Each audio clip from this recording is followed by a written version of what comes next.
各位弟兄姊妹早晨，希望咧我哋每個禮拜翻到嚟崇拜咧都係 Cantate Domino 啊，咁啊唔知點解問下方樂志陣間嚇，咁嗱今日咧好想同大家分享一段嘅聖經係路加福音21章嗰段嘅經文。路加福音咧本身喺福音書裏邊咧，其實我卷福音都中意嘅嚇，每一卷福音書咧都有佢嘅特色。而路加福音咧，我特別咧喜歡咧第10章去到第19章呢一大嘅段落啊嚇。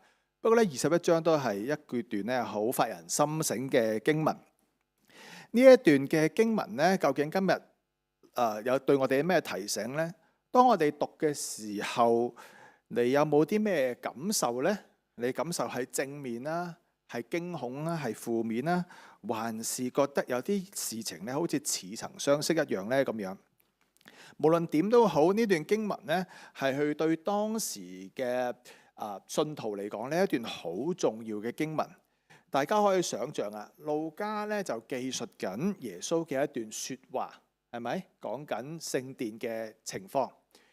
而讀路加福音或者路加福音成書到讀路加福音嗰班嘅群體嗰陣時係咩啊？嗰陣時已經係主後差唔多70-80年嘅時間咧，至少係聖殿已經被毀嘅時期。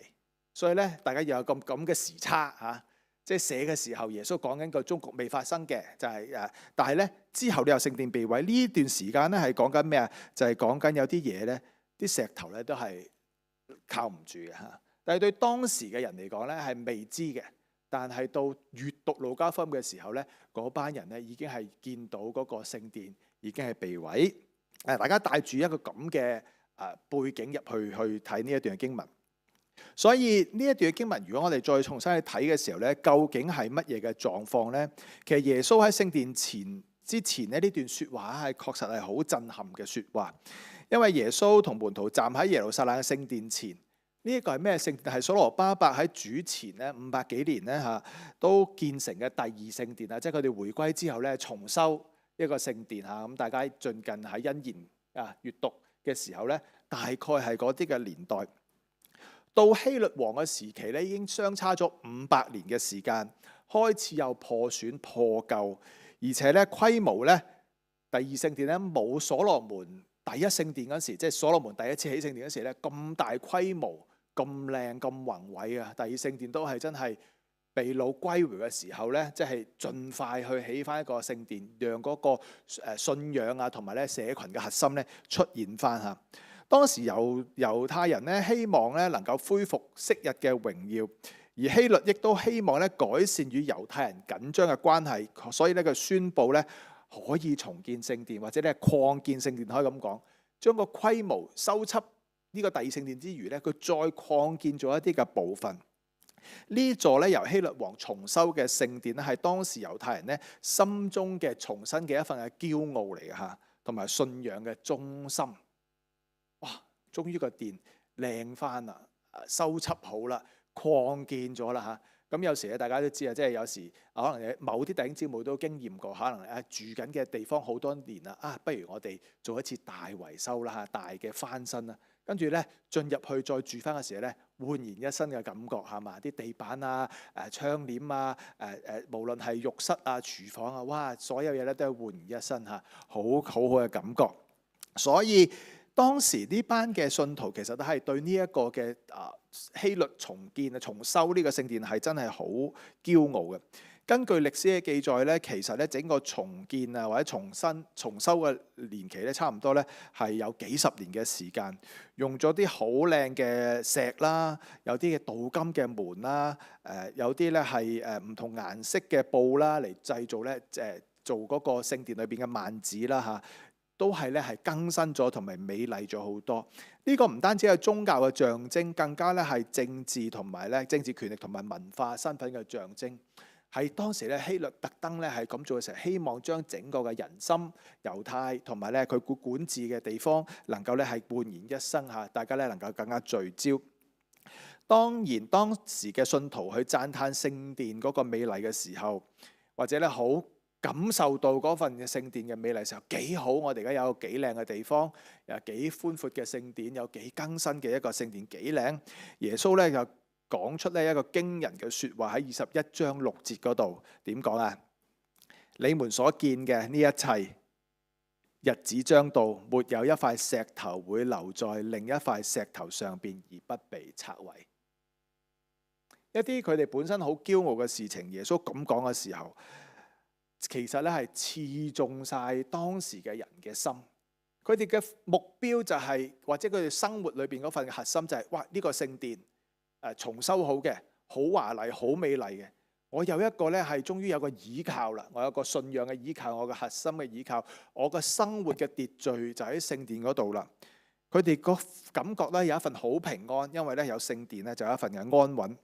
但係耶穌咁講嘅時候，正正就係刺破咗人心中嗰份安全感。你嘅安全感喺邊度？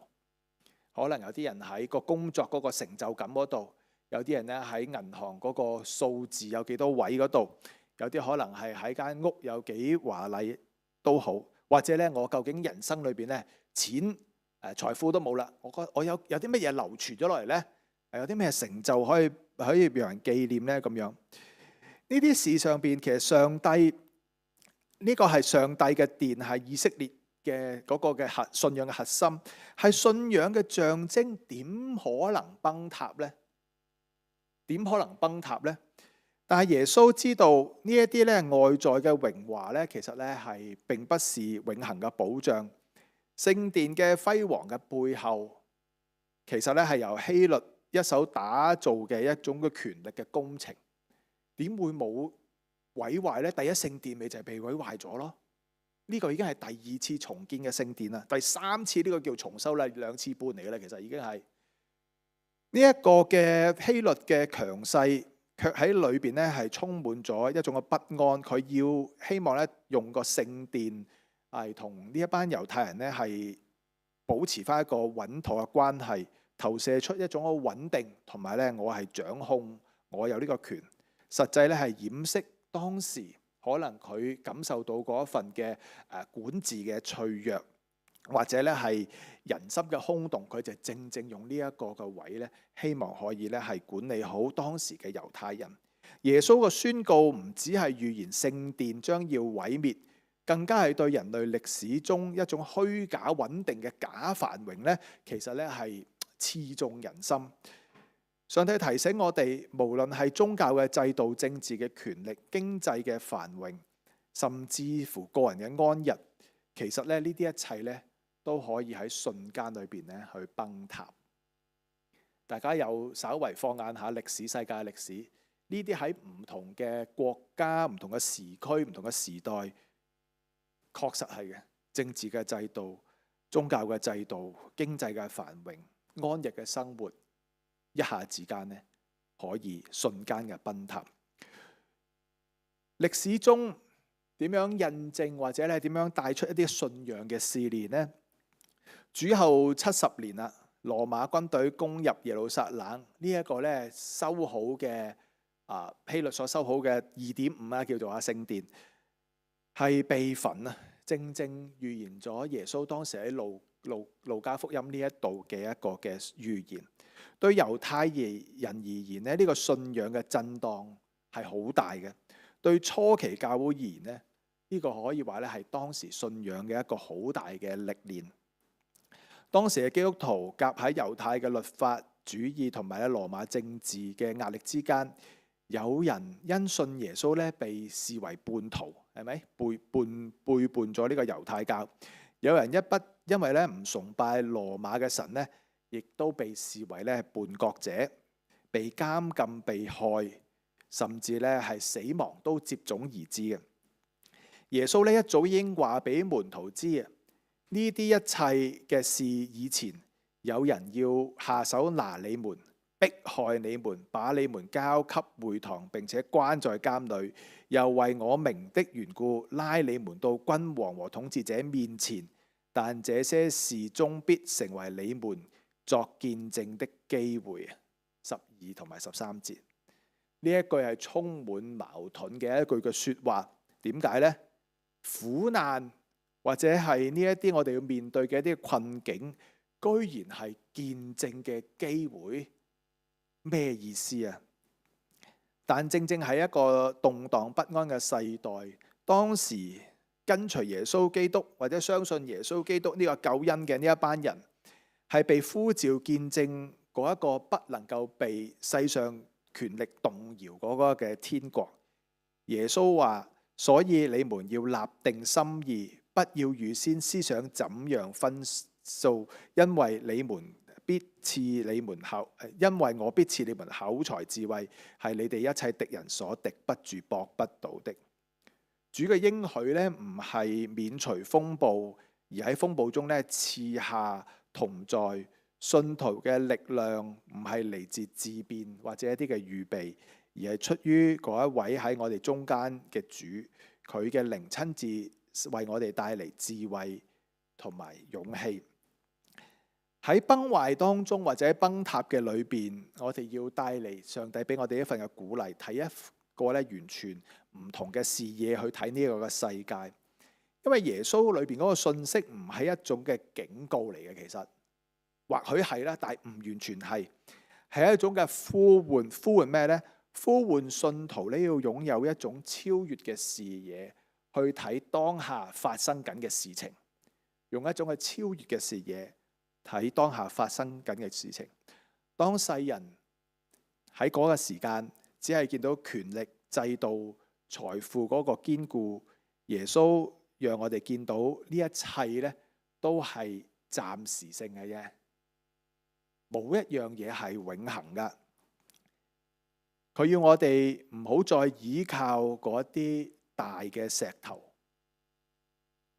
係建築嚟嘅，而轉眼仰望嗰個永不朽壞嘅國度，就係我哋嘅天國。路加福音原來嘅聽眾頭先講過啦，其實佢哋親眼見到聖殿被毀噶，係咪？讀緊呢一段路加福音嘅時候，其實佢哋已經係喺聖殿被毀之後噶啦。佢哋最需要嘅唔係恐懼嘅預言，因為呢個路加福音呢一段嘅記載恐嚇唔到佢哋嘅，發生咗嗰樣嘢，發生咗恐嚇唔到佢哋，而係一種咩咧？對佢哋而言，呢一段嘅記載其實係一個盼望嘅宣告嚟，好混亂係咪？耶穌講緊一個嘅預言，但係喺佢哋閱讀嘅年代，嗰個預言已經發生咗，所以嗰個已經唔係一種恐嚇嚟啦。對於佢嚟講，有冇好驚發生咗嘅事情，過去咗嘅事情，當下有冇好驚呢？所以呢一段嘅經文再重讀嘅時候，路加要咁樣去記錄嘅時候，其實係對當時嘅人一種盼望嘅一種嘅宣告。嗱，咁你睇呢一段嘅路加福音呢，個視野已經超越咗噶咯。你唔係再停留喺被恐嚇嘅裏邊，聖殿被毀噶咯。你係已經發生咗，你用一個全新嘅視野去睇翻段經文，究竟路加嘅記載對我呢一個已經處身聖殿被毀之後嘅一班嘅信徒有咩意思呢？喺路加寫作嘅時候，佢藉住耶穌嘅話，其實係安慰嗰啲信徒啊。雖然咩啊，聖殿已經唔喺度，但上帝嘅同在從未消失。雖然聖殿已經唔喺度啦，但係上帝嘅同在並未消失。上帝嘅靈或者上帝本身就係超越咗嗰個建築，超越咗嗰個地域嘅限制，超越咗個制度，而係上帝喺每一個嘅信佢嘅人心中咧，繼續藏咗喺當時嘅人生命嘅當中。呢個好重要嘅。今日當我哋目睹世界好多嘅不安，係嘛？戰爭啦、災難啦、氣候變化啦、社會嘅撕裂啦、信仰嘅冷淡啦，日本旅行去唔去好啊？咁樣有時都要問下呢樣嘢，係咪？幾個月前又驚地震，而家又驚其他嘢，係咪？等等啊！我哋或許要問主啊，呢個世界仲有冇盼望呢？呢個世界仲有冇盼望呢？耶穌點樣回答呢？21章第19節嗰度點講啊？21章第19節，耶穌嘅回答係咩啊？你們憑着堅忍就必保存性命。你們憑着堅忍就必保存性命。咁市儈嘅耶穌，保住條命仔，用保住條命仔，我哋堅忍就保住條命，咁好自私喎，好似係保住自己條命仔。其實講乜嘢呢？原文咧翻譯出嚟嘅英文係咁嘅，佢話 By your endurance, you will gain your soul。你嘅忍耐帶嚟你嗰個屬靈嘅境界嘅成長啊！你嘅忍耐帶嚟屬靈境界嘅成長，講緊乜嘢呢？係生命靈魂咧。其實呢一種嘅生命啊，唔單止係物理學嘅生命，而更深層次係整個人嘅生命啊！整個人嘅生命，一個整全嘅生命，唔係淨係嗰個肉身有呼吸有心跳嗰個生命。而係你整個人內內外外一個全人嘅生命，包括你嘅靈魂。所以喺混亂嘅時代，不被迷惑、不被謊言吞噬，就係保存真正嘅生命。喺迷惑、喺混亂嘅時代，不被迷惑、不被謊言吞噬，就係保存真正嘅生命。喺苦難中仍然忠心靈魂，或者我哋嘅靈就唔會失落。喺世界會動搖嘅時間，但係屬上帝嘅人不會被搖走。呢啲都可以係呢一句19節，我哋延伸出嚟，或者我哋演繹翻喺我哋嘅信仰生命裏邊一啲可能嘅方向同埋一啲可能性。因為呢一段原文提醒我哋 ，By your endurance, you will gain your souls。其實我哋每個禮拜翻嚟教會崇拜，我哋參與屬靈嘅學習、讀聖經、靈修，參與阿東嘅靈月，參與門徒嘅課程，參與祈禱會，參與小組嘅分享，參與恩言裏邊嗰個嘅聖經嘅分享嘅視野。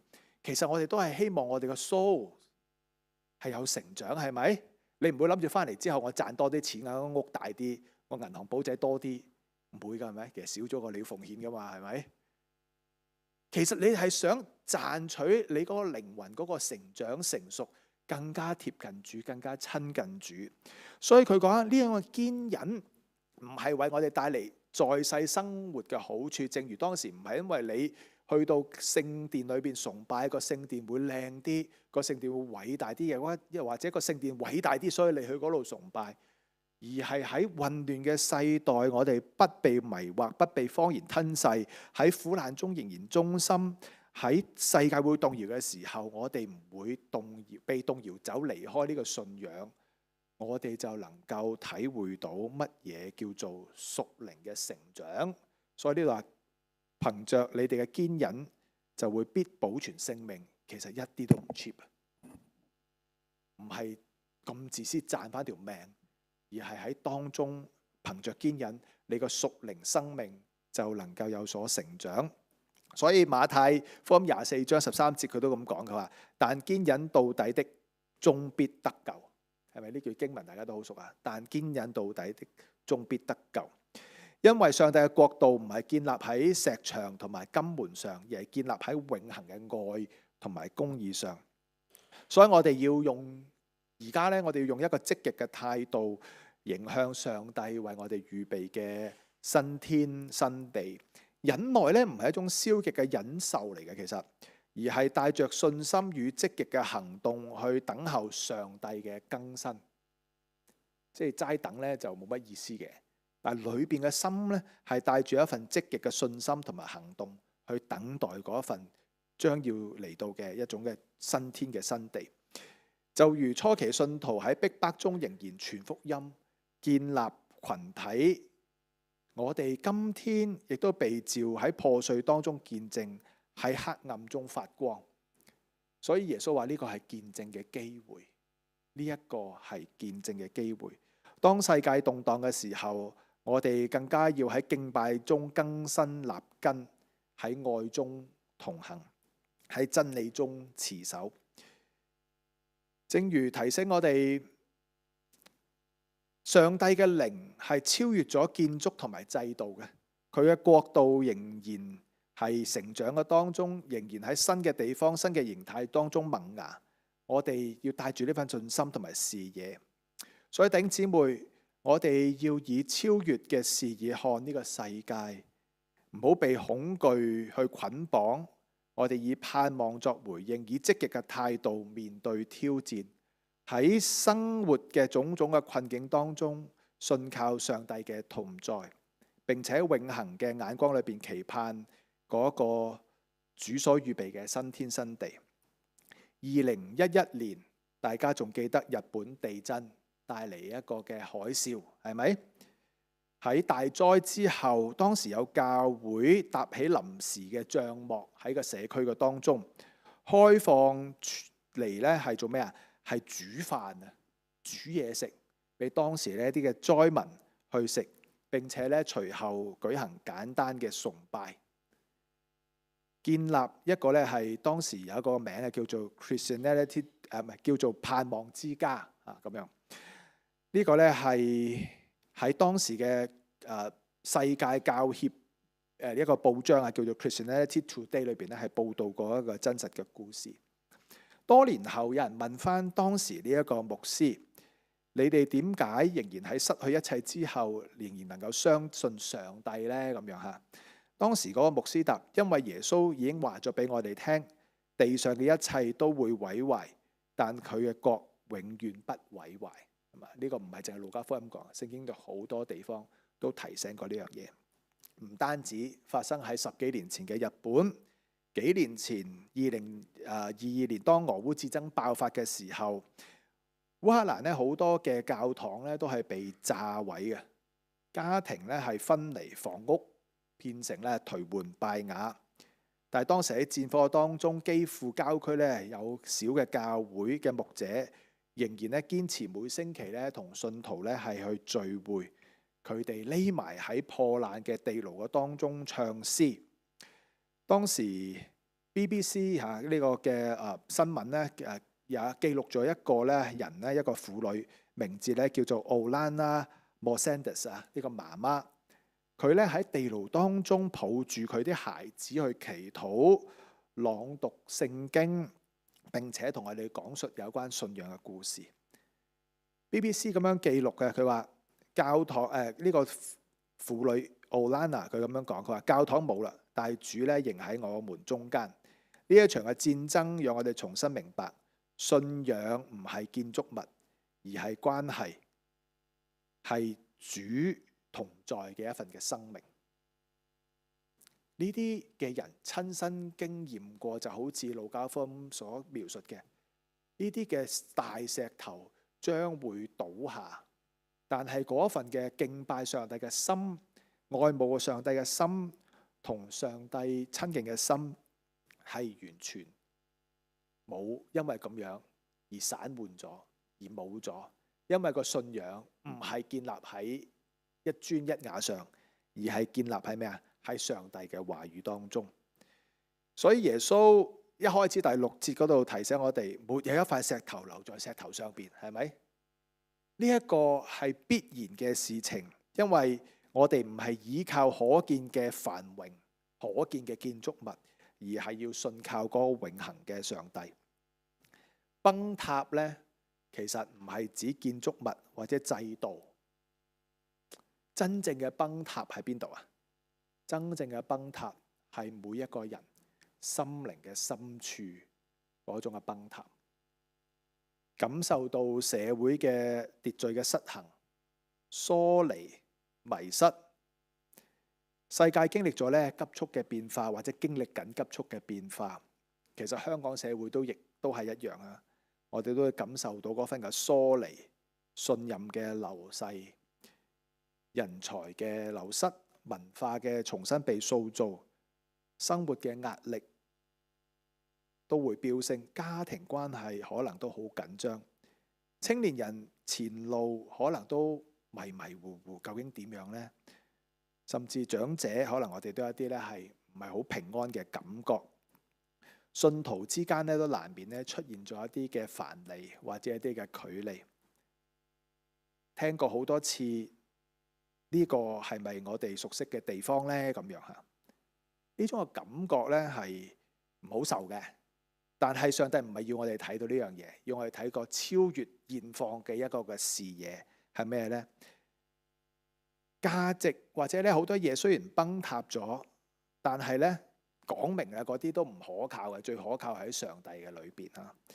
有好多嘅信念守則，好多嘅我哋習慣嘅嘢嚇，無論喺職場啦、喺學校啦、喺社會當中咧，縱使我哋面對好多嘅唔一樣嘅秩序嚇，但係耶穌提醒我哋，沒有一塊石頭留在石頭上。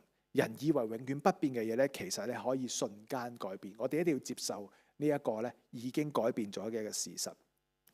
而關係當中一種嘅疏離與孤單，其實所以幾年前咧或者呢幾年之間咧，呢個世界唔好話淨係香港，呢個世界咧我哋都好興一種咧叫做創傷嘅文學啊。就算用創傷嘅角度去讀聖經啊咁樣。我哋幾年前喺疫情期間咧，都舉辦過咧係網上㗎，係嘛？我哋馬太想說的福音，當時有十幾堂嘅係一個嘅聖經嘅學習啊，用一個咧創傷嘅角度讀馬太福音嚇。我哋都有唔少嘅家庭朋友啊、同工啊、弟兄姊妹之間，個感覺有幾年時間咧係比較疏離，特別係疫情嘅期間，我哋唔能夠經常見面。但係從來上帝係唔喺崩塌當中離棄人嘅。佢甚至喺破碎當中咧呼喚我哋咧重新建立真正人與人之間嗰份嘅關係，唔係靠我哋嘅能力，唔係靠我哋嘅想法，而係靠上帝嘅恩典。你願意，我哋就行出呢一步重建關係嘅一個嘅步履。而係喺崩塌當中，我哋都要帶住一個盼望嘅眼光。正如閱讀路加福音嘅群體，其實佢哋已經見證到聖殿嘅被毀嘅。點樣喺呢一個好似恐嚇嘅經文裏邊，仍然睇到盼望喺當中呢？我哋知道咧，社會咧而家確實係唔容易噶，生活壓力都好巨大。無論學生啦，係咪？我哋即係去成長啦、讀書啦、點樣讀啦、用咩方法讀啦、我哋行邊條路徑啦，可以學習到更多嘅知識啦。青年人啦，我哋嗰個嘅生涯嘅規劃啦，以往我嗰個年代簡單好多嘅生涯規劃。係咪？但係而家生涯規劃有冇使唔使規劃啊？有冇咁長啊？其實每年每月每日都好似唔同咗咯。規劃仲有冇意思啊？我哋生活嘅壓力啊，又擔心負資產啊，工作保唔保得住啊？醫療制度承唔承受得起啊？晚年嘅照顧又點啊？究竟香港適唔適合係退休嘅一個生活啊？我能唔能夠有足夠嘅財富？係讓我可以係退休啊，等等好多好多嘅嘢，我哋好似咧未係好掌握到嘅明天。但係約翰福音提醒我哋有一節嘅約翰福音1章5節，我想借用呢段經文，佢話光在黑暗裏，黑暗卻不接受光。上帝嘅光咧唔會因為城市崩塌而熄滅嘅，上帝嘅光唔會因為城市崩塌而熄滅。我哋唔能夠否認，亦都唔應該要逃避。亦都唔係超然嘅，而係我哋要帶住屬天嘅視野看世界。耶穌冇否定到聖殿會倒塌，但係佢指出永恆啊，真正嘅永恆喺上帝嘅國裏邊。第二，我哋要用堅忍持守我哋嘅信仰。堅忍呢，或者忍耐呢，唔係叫我哋傻更更咁忍住，而喺混亂當中呢，仍然忠心，唔放棄我哋喺基督裏邊嘅生命。意思就係，我哋唔好放棄跟隨我哋嘅主，你就得着真正嘅生命。只要你唔放棄，就得着啦，唔會因為環境咧而奪走咗你個屬靈嘅生命。我哋要用愛同埋真誠咧去建立人與人之間嘅結連。教會或者信仰嘅群體，正正咧係讓呢個嘅社會或者呢個城市或者呢個世界可以去重新呼吸，重新結連，重新站起嚟嘅地方。喺崩塌嘅年代，我哋更加要用愛去為上帝去服侍。所以路加福音話呢個係一個見證嘅機會，呢個係一個見證嘅機會。盼望唔係盲目嘅樂觀，而係咩？而係確信上帝已經掌權，我哋最終咧會走進佢預備嗰個新天新地。仲有2-3個禮拜，我哋就進入咩啊？將臨期，係嘛？再次紀念耶穌基督曾經嚟過，佢將要再嚟嘅一段嘅教會嘅節期。其實今日呢段經文都開始預備緊我哋嘅身心靈進入呢一個咧係將臨期嘅裏邊。啱啱過去嗰2025年咧，我哋今年咧就完成咗咧教會咧5年嘅一個計劃啦嚇。亦都咧係將我哋開始咧傾緊咧係未來嗰3至5年一啲嘅新嘅方向。喺稍前幾個月前，我哋開過教友嘅大會啦，搜集咗參與嘅弟兄姊妹啲意見啦，堂會嘅成員都參與咗啲意見。我哋已經係開始去為未來幾年去籌備一啲嘅我哋自己馬可山堂嘅方向。不約而同喺未有呢段經文，喺未準備呢個講道之前，我哋有一個嘅，起碼有一個嘅具體嘅方向啊！2026年稍後嘅幾年，我哋話以敬拜上帝為群體嘅核心，藉宣教服務咧去見證基督。其實都幾貼合今日呢段路加福音嘅經文。我哋喺無論咩處境，有冇實體嘅教會都好，我哋生命嗰個份嘅敬拜咧，對上帝敬拜咧，要不斷嘅更新，不斷嘅持守，不斷咧係去投入與上帝結連嘅當中。同時間呢個就係見證上帝嘅機會啦。喺呢個嘅處境裏邊，我哋點樣喺我哋生活當中繼續去服侍人，讓上帝嘅見證能夠臨到人間呢？咁樣，聖殿雖然被毀，但上帝嘅榮耀未曾去消失。歷史真係好證明，信仰唔係建立咗喺建築物嗰度，而係建立喺基督嘅裏邊。各位弟兄姊妹，希望大家都帶住呢一份更新嘅視野，超越崩塌嘅視野去睇呢個世界。石頭係會傾倒嘅，唯有主係永遠立定。佢提醒我哋：你哋憑着堅忍必保存性命。唔係一啲咧喺自私嘅一個計算，而係正正就係我哋帶住呢一份嘅愛，帶住呢份上帝俾我哋恩典，我哋活出呢一份嘅生命，喺風雨當中堅持，喺崩塌當中見證，喺盼望中前行，等待主嘅再臨。我哋一齊禱告。主，讓我哋心繫你嘅天國，勤作你嘅主工。今天你提醒我哋，世界冇一樣嘢係永恆不變嘅，唯獨主你嘅愛、你嘅恩典、你嘅救贖係永恆。我哋以為自己能夠掌握到嘅事情，其實我哋一啲都掌握唔到。只有將生命回轉歸向上帝，呢個讓我哋與永恆去接軌。求上主帶領我哋，禱告奉你愛子耶穌基督名求，阿門。請各位起立，我哋同唱。